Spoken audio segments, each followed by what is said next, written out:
Hello, howdy. So this is Dylan Thibert here, and I'm going to do some poetry reading for you. We're going to read Last Letter, written by Ted Hughes from his poetry collection, Birthday Letters, released in 1998.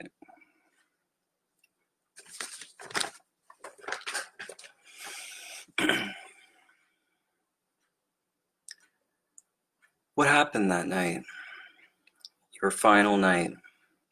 Double, treble exposure over everything. Late afternoon, Friday. My last sight of you alive. Burning your letter to me in the ashtray with that strange smile. Had I bungled your plan? Had it surprised me sooner than you proposed? Had I rushed it back to you too promptly? 1 hour later, you would have been gone, where I could not have traced you. I would have turned from your locked red door that nobody would open, still holding your letter, a thunderbolt that could not earth itself. That would have been electric shock treatment for me.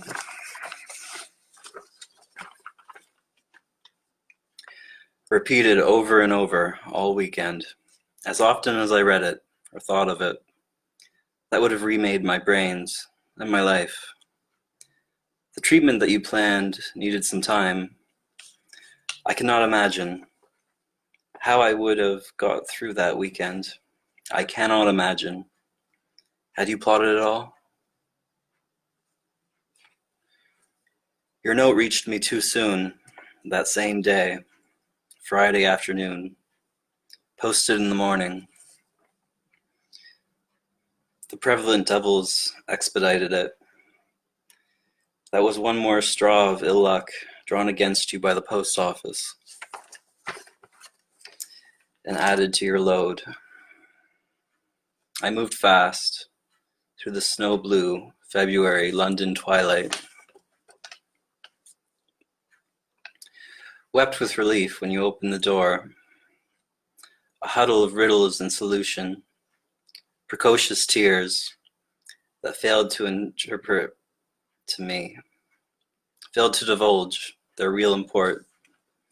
But what did you say over the smoking shards of that letter, so carefully annihilated, so calmly, that let me release you and leave you, to blow its ashes off your plan, off the ashtray, against which you would lean for me to read the doctor's phone number. My escape had become such a hunted thing, sleepless, hopeless, all its dreams exhausted.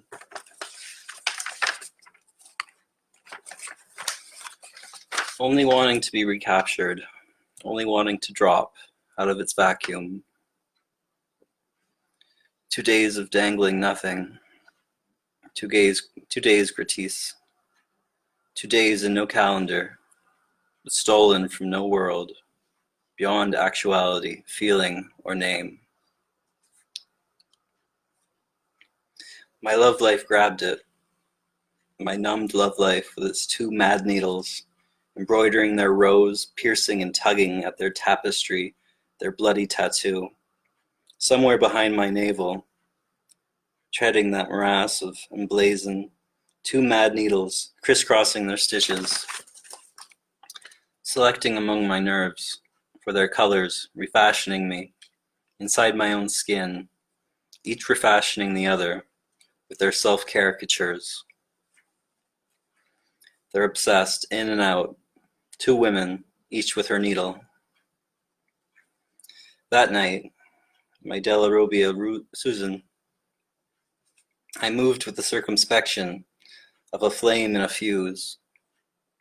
My whole fury was an abandoned effort to blow up the old globe where shadows bent over my telltale track of ashes.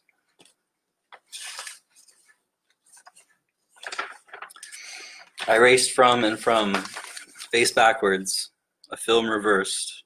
Towards what? We went to Rugby Street, where you and I began. Why did we go there, of all places? Why did we go there? Perversity, and the artistry of our fate, adjusted its refinements for you, for me, and for Susan. Solitaire, played by the minotaur of that maze, even included Helen in the ground floor flat. You had noted her, a girl for a story. You never met her. Few ever met her, except across the years, a raving mask of her Elastion. You had not even glimpsed her. You had only recoiled when her demented animal crashed its weight against her door as we slipped through the hallway and heard it choking on the infinite German hatred. That Sunday night she eased her door open, its few permitted inches. Susan greeted the black eyes, the unhappy, overweight, lovely face that peeped out across the little chain. The door closed. We heard her consoling her jailer inside her cell, its kennel, where, days later, she gassed her ferocious Coupeau and herself. Susan and I spent that night in our wedding bed. I had not seen it since we lay there on our wedding day. I did not take her back to my own bed. It had occurred to me, your weekend over, you might appear, a surprise visitation. Did you appear to tap at my dark window? So I stayed with Susan, hiding from you, in our own wedding bed, the same from which within 3 years she would be taken to die, in that same hospital where, within 12 hours, I would find you dead. Monday morning, I drove her to work in the city, then parked my van north of Euston Road, and returned to where my telephone waited. What happened that night? Inside your hours is as unknown as if it never happened. What accumulation of your whole life, like effort unconscious, like birth, pushing through the membrane of each slow second into the next, happened, only as if it could not happen, as if it was not happening. How often did the phone ring there in my empty room? You hearing the ring in your receiver. At both ends, the fading memory of a telephone ringing in my brain as if already dead.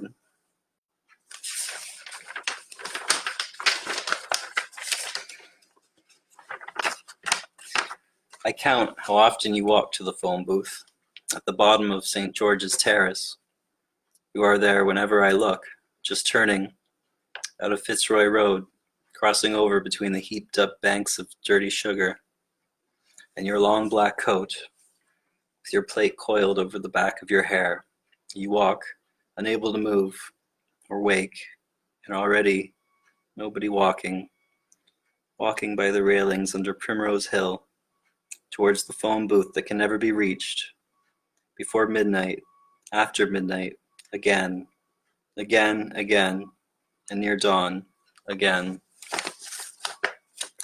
At what position of the hands on my watch face did your last attempt, already deeply past, my being able to hear it, shake the pillow of that empty bed, a last time, lightly touch at my books and my papers? By the time I got there, my phone was asleep. The pillow incident. My room slept, already filled with the snow-lit morning light. I lit my fire. I had got out my papers, and I had started to write when the telephone jerked awake, in a jabbering alarm, remembering everything.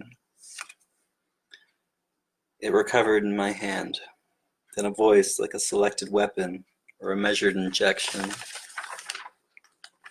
coolly delivered its 4 words deep into my ear. Your wife is dead. So, this is Dylan Thibert here.